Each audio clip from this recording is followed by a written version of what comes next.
പരിശുദ്ധ പരമദിവ്യകാരുണ്യീശോയ്ക്ക് എന്നേരവും ആരാധനയും സ്തുതിയും പുകഴ്ചയും ഉണ്ടായിരിക്കട്ടെ. ഇന്ന് ഒക്ടോബർ മാസം 3-ാം തീയതി, മാസാദ്യ വെള്ളിയാഴ്ച.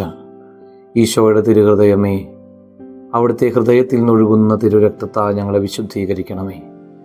ആ തിരുരക്തത്തിൽ കഴുകപ്പെട്ട് അങ്ങയുടെ തിരുഹൃദയത്തിൽ അഭയം കണ്ടെത്താൻ വലിയ കൃപ ഞങ്ങൾക്ക് നൽകണമേ.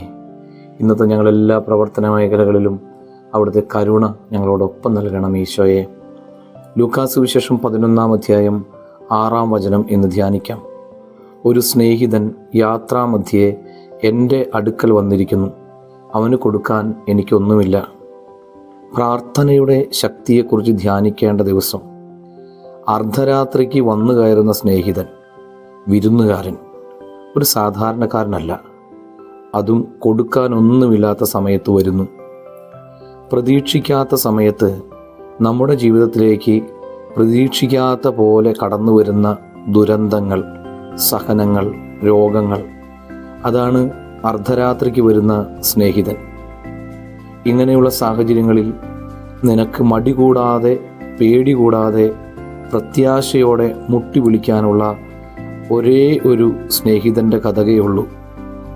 ആ സ്നേഹിതൻ്റെ പേരാണ് യേശു ക്രിസ്തു.